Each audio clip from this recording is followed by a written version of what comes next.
Hello everyone, I'm Anujagi and I'm a legal intern with Lexis and Company, and this is the second video of the topic Rule of Law under Administrative Law.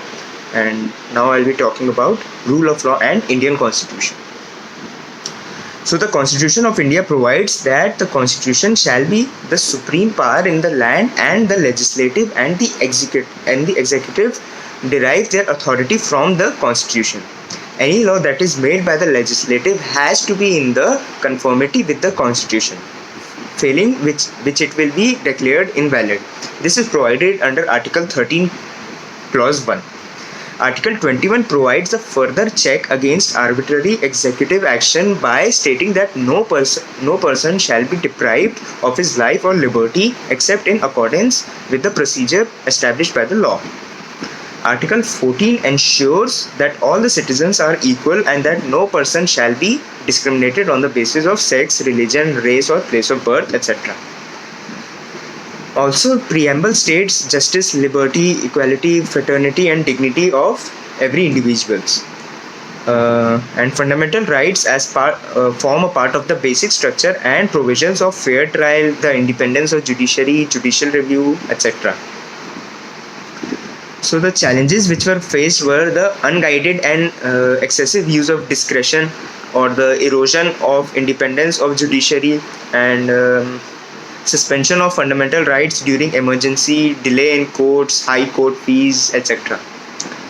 So in the case of State of Madhya Pradesh versus Bharat Singh, Section 3, under Section 3 it was stated that if the state government or a district magistrate is satisfied with respect to any person that he is acting or is likely to act in a manner prejudicial to the security of the state or the maintenance of public order, and that particular order to prevent him from so acting, it is necessary in the interest of the general public to make an order under this section.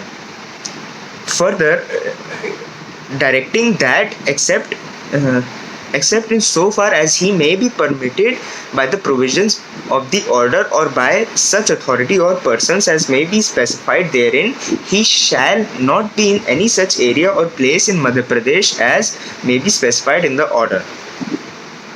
Imposing upon him such restrictions as may be specified in the order in respect of his association or communication with such persons may be mentioned in that order. So it was held in this case that Section 3 was held to be invalid. The restrictions put up were held to be arbitrary.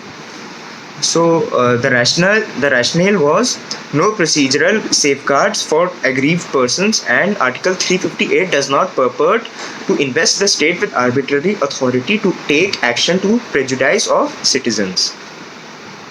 The place selected by the state by one in which he may have no residential accommodation or means of subsistence. The Supreme Court of India has further strengthened this mechanism through its various judgments, the foremost of them being ADM Jabalpur versus Shivkant Shukla. So in this case, the question before the court was in the context of suspension of enforcement of Articles 14, 21 and 22 of the Constitution during the proclamation of an emergency.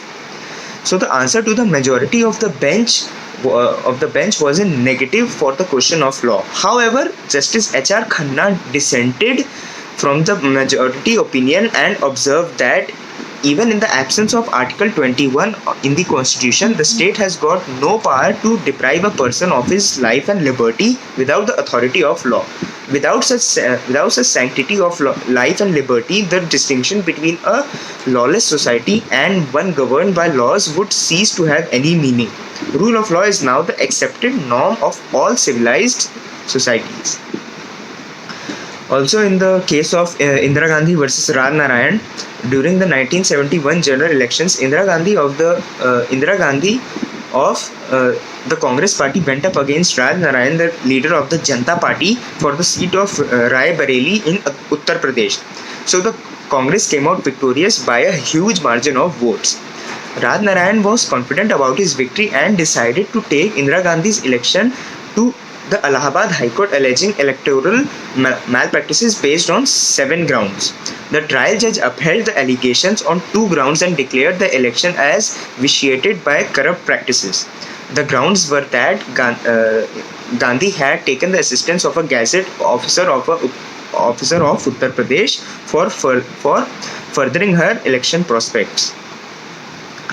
The High Court delivered its verdict on 12th June 1975, and Indira Gandhi decided to file a cross appeal in the Supreme Court. And meanwhile, during the pendency of the cross appeal, the Election Laws Amendment Act of 1975 was passed by the Parliament, which retrospectively amended the existing laws and imposed parliamentary control over appeals lying before the court.